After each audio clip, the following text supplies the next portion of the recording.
పైన హక్కు మాదే, భూమి పైన హక్కు మాదే, శ్రమ మాదే పంట మాదే, శ్రమ మాదే పంట మాదే, భూమి పైన హక్కు మాదే. శ్రమ ఎవరిది? మనది. ఈ పంటని పండించడంలో మనం గత 8 నెలలుగా భారతదేశాన్నే ముట్టడిచ్చేసి కదిలి కుమిలి చేసేస్తున్న యొక్క రైతులు అక్కడ ధర్నా చేస్తుంటే వాళ్ళ భూములు ఎవరు చూసుకుంటున్నారన్నా? వాళ్ళ భూములు అక్కడ మీకు తెలుసు కదా, మొత్తం ఢిల్లీనే ముట్టడిచ్చేశారు. 8 నెలలు అది హిస్టరీలోనే అంత పెద్ద స్ట్రైక్ జరగలేదు అక్కడ. కానీ ఆ భూమిని చూసుకుంటుంది వెనకాల వాళ్ళు. అక్కడ 8 నెలలు అక్కడ ఉన్నప్పుడు వాళ్ళ భూములు ఎవరు చూసుకుంటున్నారని అడిగితే భూములు ఎవరు చూసుకుంటున్నారు? పాలేదు. ఎవరు ఇంకా పాలేదు? శ్రమ మనదే, పంట మనదే, స్ట్రైక్ వాళ్ళది. అంటే ఈరోజు వాళ్ళని బలపరచాలి. ఎందుకనంటే ఈ యొక్క మతవాదాన్ని వాళ్ళు ఎదుర్కొంటున్నారు, బలపరుచుంది. కానీ వాళ్ళు కూడా అడిగింది ఏంటంటే, మీరు మీ యొక్క ఆ 3 ఫామ్ బిల్లులకి వ్యతిరేకమే కాదు, మీరు మాకు సమాన వేతనాలు, మీరు మాకు కావాల్సిన వేతనాలు, మీరు ఈ యొక్క బాండెడ్ లేబర్ సిస్టమ్ వెట్టి చాకరీని దాన్ని కూడా నిర్మూలించడానికి మీరు చేస్తారని అంటే అది కూడా చేస్తాము, అది కూడా అవసరమే అని అంటున్నారు. కానీ ఎంత మట్టుకు చేస్తారో తెలియదు. కానీ మనం చెప్పాల్సింది ఏంటంటే, ఈ శ్రమ మాదే పంట మాదే మమ్మల్ని బేదకాలు చేసి మమ్మల్ని ఇంకా బానిసత్వంలోకి మరి చూసుకెళ్తున్న ఈ యొక్క మతోన్మాదాన్ని మనం ఖండించాలి అని చెబుతూ, మరి ముఖ్యంగా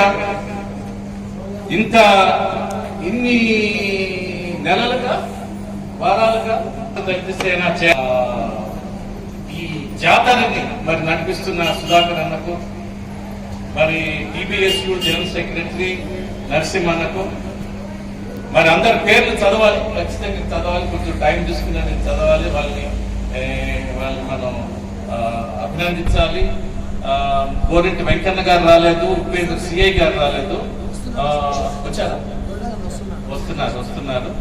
మరి కె భిక్షపతి గారు జాతర అధ్యక్షులు, మరి కె యాదవ్ గారు ఉపాధ్యక్షులు, కెటి శంకర్ గారు, బి బాలన్న, టి రాములు గారు, మరి ఆమనగల్ పుల్లయ్య, తలకొండపల్లి కిరణ్ పూలేకి కృష్ణయ్య గారు, కందుకూరి కె నరసింహర్ గారు, మరి కొడతా కె రాములు, కల్బకుర్తి ఎన్ రుక్నుద్దీన్ గారు, మరి మిర్జిల్ డానియల్ కె వెంకటన్న, బంగారన్న, ఊరుకొండ మహేందర్ అన్న, చారుకొండ పెద్దన్న యాదవ్, మిర్జిల్ మిద్దె రాములు గారు, వేల్కొండ పుల్లయ్య, మరి ముఖ్యంగా మరి ఇంతమంది మహిళలు ఎండలో మరి వచ్చారు. మరి మీరందరూ కూడా యువకులు యువతీలు వచ్చినారు. మీకు అందరికీ కూడా జై భీమ్ అభినందనలు. ఖచ్చితంగా 20 సంవత్సరాల క్రితం ఒక 2 ఆగస్టు 28 నాడు ఇక్కడ నుంచి కొంతమంది సుధాకరన్తో పాటు దాదాపు భారతదేశం నుంచి 200 మంది అందరినీ ఒక ఉమ్మడిగా తీసుకొని సౌత్ ఆఫ్రికా డర్బన్ వెళ్ళటం జరిగింది. వెళ్ళేటప్పుడు అందరూ అన్నారు, వీళ్ళేంటి ఎప్పుడు ఏరోప్లేన్ ఎక్కలేదా, వీళ్ళని ఏదో ఒక పిక్నిక్ లాగా అక్కడికి తీసుకొని వెళ్తున్నావా, అసలైన శ్రమ అసలైన సమస్యలు ఇక్కడ భారతదేశంలో ఉంటే నువ్వెందుకు అక్కడికి తీసుకొని వెళ్తున్నావు అని విమర్శించారు. మేమన్నాం, అది కాదు మా సంగతి, మేము నిజమైన భారతీయులం, original inhabitants of this country. మేము మా సమస్యల్ని ఐక్యరాజ్య సమితి వరకు గుర్తించకుండా అడ్డుకున్నాడు ఈ భారతదేశం.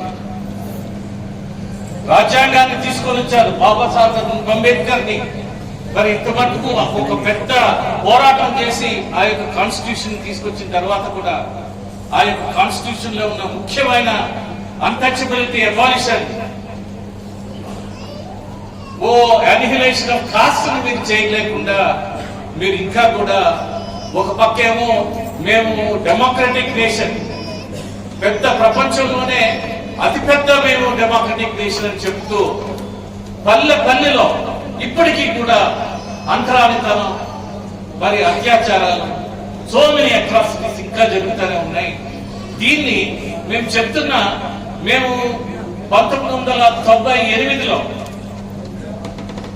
మేము దాదాపు 20 లక్షల సంతకాలు మొత్తం భారతదేశంలో దీనికి వ్యతిరేకంగా తీసి మరి ఆ రోజు PM కి మేము ఇస్తే ఆయన ఏమో చూసి నవ్వారు. మేమన్నాం, ఈ సమస్య ఇక్కడ కాదు, ఈ సమస్య తేల్చుకుంటాం, మేము పంచాయతీలో తేల్చుకుంటాం, గ్రామంలో తేల్చుకుంటాం, ఆ సత్తా ఉంది మాకు. కానీ మీరు విర్రవీగుతున్నారే బయట, ఆ విర్రవీగుతున్న తనాన్ని బయట ప్రపంచంలో కూడా మేము చెప్పుకోవాలి. బయట ప్రపంచంలో ఇది ఇంతవరకు జరుగుతా ఉంది. స్లేవరీ, మహాత్మా ఫూలే ఫస్ట్ మనకు చెప్పింది ఏంటంటే బానిసత్వం అనేది ఈ యొక్క దేశంలో బ్రాహ్మణిజం మనకి తీసుకుని వచ్చింది. ఆ బానిసత్వాన్ని విడగొట్టాలి, బానిసత్వ వెన్నుని మేము విడగొట్టాలి. బాబాసాహెబ్ అదే అన్నారు. సో దీన్ని, ఈ బానిసత్వం అనేది మీరు ఏదో ఒక మంచి రంగులతో దీన్ని ఒక చేసేసేసి ఇది బానిసలు కాదు, ఇది వేరే విధంగా ఉంది, వీళ్ళంతా సమానం. ఎక్కడ సమానత్వం ఉంది?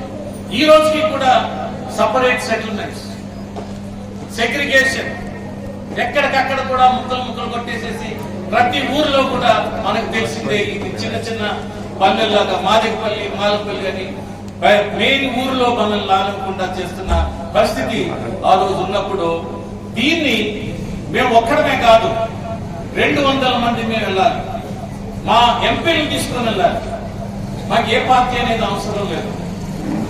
ఎంపీలతో, ఎమ్మెల్యేలని, కవుల్ని, అకాడమిక్స్, ప్రొఫెసర్లని వాళ్ళందరినీ కలిసి, డబ్బులు లేకపోతే మేము మీరు వింటే మీరు నవ్వుతారు, ఈ ఎంపీలు ఒక్కొక్కరికి 2 రూములు, ఒక స్వీట్ కావాలి, మేము వాళ్ళని 3 పార్టీల ఎమ్మెల్యేని ఒకే రూమ్ లో ఒకే బెడ్ లో పడుకొని మళ్ళీ అక్కడ తీసుకుని వచ్చాం. డబ్బులు లేక మేమున్న డబ్బులతోనే మేము పంచుకొని 200 మందిని మరి డర్బన్ తీసుకొని వెళ్ళాల్సిన పరిస్థితి ఎందుకు వచ్చింది అని అంటే, ఏమి ఒక పెద్ద గర్వేగతం కాదు. మన దేశంలో జరుగుతున్న సత్యాన్ని, ఈ నిజాన్ని, ఈ బానిసత్వాన్ని పోగొట్టాలనంటే మేము ఒక్కడమే కాదు, ప్రపంచంలో ఎక్కడెక్కడైతే ఈ యొక్క సమస్యలు ఉన్నారో వాళ్ళందరితో కూడా కలిసి మన సమస్యల్ని ఆ సమస్యలుగా తీసుకొని వారిని తీసుకొని వెళ్ళాల్సిన అవసరం మరి ఆ రోజు వచ్చింది. వెళ్ళేటప్పుడు అప్పుడే మరి మేము బయలుదేరి వెళ్తున్నాం. పేపర్లో చూస్తే గబుక్కున సుధాకర్ తీసుకొని వచ్చి నామాల బాలస్వామి సంగతి మటుకు మీరు ఖచ్చితంగా చెప్పాలి అనేది చెప్పాడు. ఎక్కడ అవకాశం ఉంటుంది ఏంటి చూస్తే చాలా ఘోరమైన సజీవ దాపనం చేశారు నామాల బాలస్వామి. నా పేరు కూడా నామాల పాలజీ పాత్ర. నేను చూసి గడగడ ఇంత అమానవత్వం ఎక్కడుంది, ఎందుకు ఉంది? ఒక డెమోక్రసీలో ఇంత అమానవత్వం ఉంటుందా? ఎక్కడైనా ఉంటే మనిషి అంటే ఈ చేసిన వాళ్ళని తీసుకొని వచ్చి 10 మందికి మరి ఉరి తీయాలా, ఏం చేయాలా, మనకి ఏం చేయాలి? సజీవ దహనం చేశాడు. ఏం చేశాడు? ఒక దొంగతనం చేశాడా, లేకపోతే ఒక దేశ ద్రోహిలాగా చేయలేదు. ఆ యొక్క కాన్స్టిట్యూషన్ అమలుపరచడానికి చూశాడు, సమానత్వాన్ని తీసుకురావడానికి చేశాడు. దాన్ని తీసుకొని వచ్చి ఆయనకి భయపడే, ఆయన కూడా గ్రాడ్యుయేట్ అనుకుంటా కదా, గ్రాడ్యుయేట్ ఎన్ని గుండెలు తీసుకొని వచ్చి ఒక గడ్డి వాములో వేసి సజీవ దహనం చేశారు. ఇక్కడ యాక్షన్ మటుకు ఏమీ లేదు దాని మీద. తర్వాత మనకు ఆ ప్రపంచ వ్యాప్తంగా 3 అంశాల మీద అవకాశం ఇచ్చారు. ఒకటి ఆఫ్రికా దేశస్తులు, ఆఫ్రికాలో ఏ ప్రపంచంలో ఎక్కడున్నా కూడా ఆ యొక్క వారసానికి, నల్ల జాతి మీద జరుగుతున్న అత్యాచారాలకి మాట్లాడటానికి ఒక వ్యక్తికి అవకాశం ఇచ్చారు. మళ్ళా తర్వాత మీకు తెలుసు పాలస్తీన్, ఇజ్రాయెల్ దేశాలకి వైరుధ్యం ఉన్న పాలస్తీనీయులు వాళ్ళకి జరుగుతున్న అమానత్వాన్ని, వాళ్ళకి జరుగుతున్న అత్యాచారాలను తీసుకొని వచ్చి దాని మీద పోరాడుతున్న వ్యక్తికి ఒక ఆమెకి అవకాశం ఇచ్చారు. మరి ప్రపంచంలోనే అతిపెద్ద సమస్యగా ఉంటున్న దళిత సమస్యల్ని మరి తీసుకురావడానికి, మరి దళిత సమస్యల్ని వెలుగు చెప్పడానికి మరి నా గొప్పతనం కాదు, దళిత సమస్యలు ఏ విధంగా ఉన్నాయని విశదీకరించడానికి మరి నాకు కూడా సభ వచ్చింది. మరి నామాల బాలస్వామి మహబూబ్ నగర్ జిల్లా యొక్క విషయం మన ముఖ్య విశ్వముఖమైన యొక్క యునైటెడ్ నేషన్స్ యొక్క ప్రాంగణంలో మహబూబ్ నగర్ జిల్లా యొక్క సమస్యను అక్కడ తీసుకుని వెళ్ళినందుకు మరి దాని అంతటికీ తీసుకుని వచ్చి ఆ విషయాన్ని చెప్పిన సుధాకర్కి మరి మహబూబ్ నగర్ జిల్లా ఆ రోజుల్లో ఉన్న కార్యకర్తలందరికీ కూడా జై భీమ్. మిత్రులారా, రెండు విషయాలు ముఖ్యంగా మీ ముందు ఉంచాలని కోరుతున్నాను. ఒకటి, బాబాసాహెబ్ అంబేద్కర్ దాదాపు 42-43 సంవత్సరాలు ఆయన వయసు. అంతా చదివాడు, అంతా చూసి, అంతా విశ్లేషించి తర్వాత ఒక నమ్మకానికి వచ్చాడు. ఎందుకంటే ఇప్పుడు మన బుద్ధుని జ్ఞాన జాతర కాబట్టి ఈ విషయం ముఖ్యంగా మనం చెప్పుకోవాలి. ఆ 1935వ సంవత్సరంలో ఆయన డిక్లేర్ చేసింది ఏంటంటే, హిందూ మతానికి మీరు పూర్తిగా దాన్ని కంప్లీట్ గా రిజెక్ట్ చేయకపోతే దళితులకు ఒక లిబరేషన్ లేదు అని చాలా కఠినంగా ఆయన నమ్మాడు. ఎప్పుడు 1935లోనే ఆయన నమ్మాడు. 1935లో నమ్మిన తర్వాత ఆయన 20 సంవత్సరాలు దాని మీద కృషి చేశాడు. 20 సంవత్సరాల్లో చాలా పోరాటాలు అనిపించాడు. రౌండ్ టేబుల్ మీద మరి ఈ యొక్క కమ్యూనల్ అవార్డు అని దాన్ని రావడానికి కారణంగా బ్రిటిష్ ప్రభుత్వంతో, మళ్ళా తర్వాత చివరిగా దాన్ని గాంధీతో ఒక పెద్ద పోరాటం నడిపి ఈ యొక్క పూనా ప్యాక్ట్ తీసుకురావడంలో, కాన్స్టిట్యూషన్ రాయటంలో మరి చాలా కృషి చేశాడు. మరి అన్ని చేయటం ఆయనకి ఎక్కడ సమయం ఉందో, ఎట్లా సమయం ఉందో మరి నాకైతే మరి తెలియదు. కానీ మరి పాలిటిక్స్ లో కూడా వెళ్ళి మరి వివిధ రంగాల్లో కూడా ఒక రాజకీయంగా కూడా ఆయన పోరాడి మరి అంతా చేసిన తర్వాత కూడా ఆయన దాదాపు చివరి రోజుల్లో ఆకలేస్తుంది అనుకుంటా అందరికీ. చివరి ఈ యొక్క 16 అక్టోబర్లో, ఆ రోజున మనం చేయవలసింది 16 అక్టోబర్లో బౌద్ధ ధర్మాన్ని 20 సంవత్సరాలు మరి 20 హిందూ మతంలో ఎవరైతే ఉన్నారో ఆ యొక్క మతోన్మాదాన్ని ఇంకా మీరు పాటిస్తున్నారు. మీరు దళితులకు విముక్తి మట్టుకు జరగదు. 20 సంవత్సరాలు దాంతో స్ట్రగుల్ చేశాడు. మళ్ళా వివిధ కోణాల్లో స్ట్రగుల్ చేశాడు.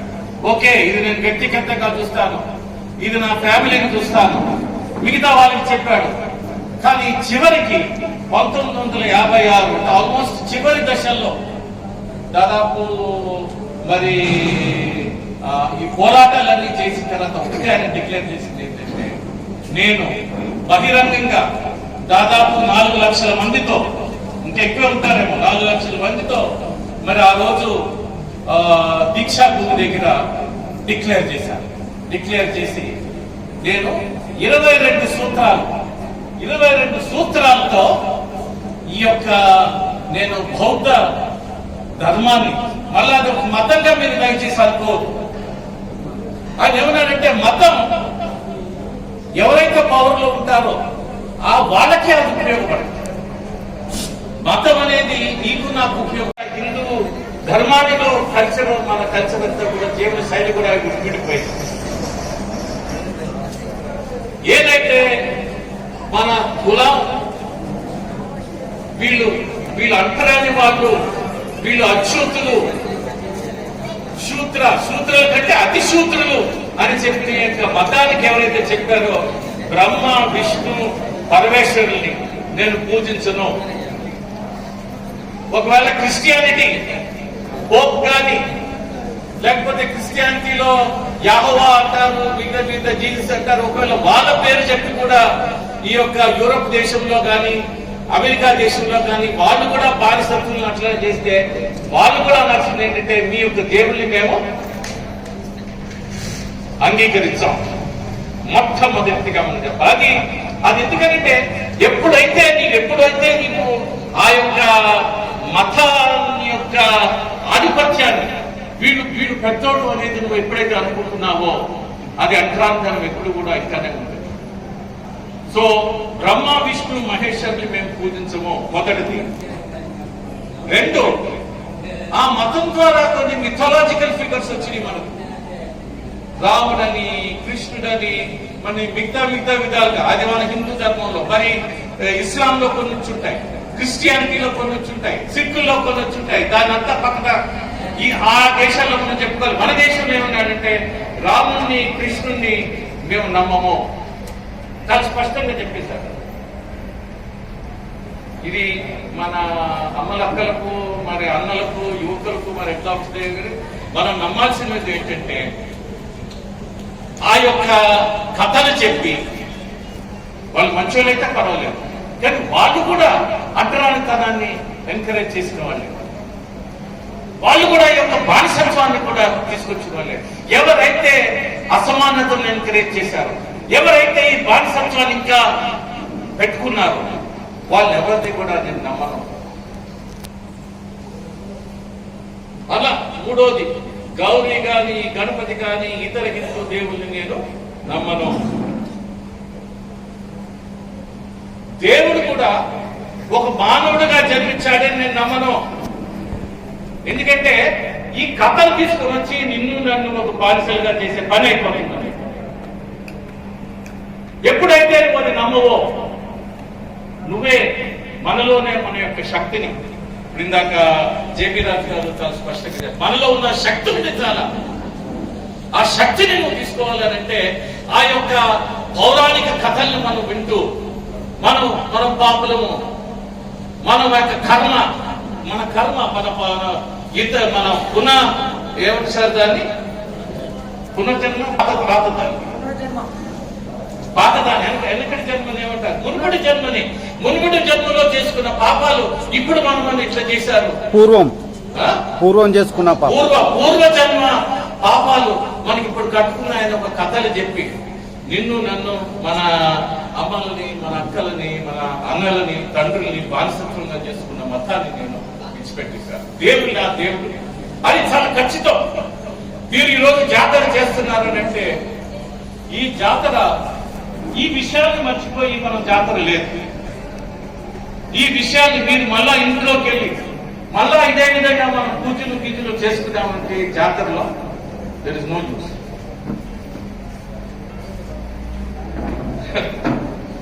ఐదు అన్నాడు, అప్పుడు ఇదంతా చేసిన తర్వాత ఐదు అన్నాడు. బుద్ధుడు విష్ణు తర్వాత ఏం చేశాడు, బుద్ధుడు కూడా ఏం చేసింది, బుద్ధుడు కూడా విష్ణు అవతారం అని చెప్పేశారు. ఎంత బ్రహ్మాండంగా మనం తీసుకొస్తున్నారో చూడండి.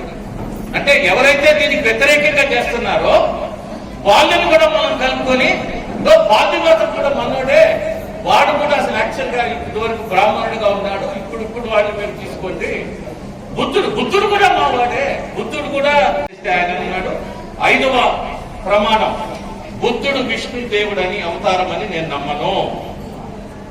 మీరు దయచేసి మళ్ళా బుద్ధుని చేసుకొని బుద్ధుడికి పూజలు చేసి బుద్ధుడికి చేసి ఒక ఆయన కూడా దేవుడు చేస్తే మరి అంబేద్కరిజం కానీ బుద్ధుని యొక్క ధర్మం కానీ దానికి వ్యతిరేకంగా మనం చేసిన వాళ్ళతో, అంతకంటే ముఖ్యంగా మన దళితానికి మన నమ్మక ద్రోహం చేసిన వాళ్ళ మొత్తం అది చేయలేదు.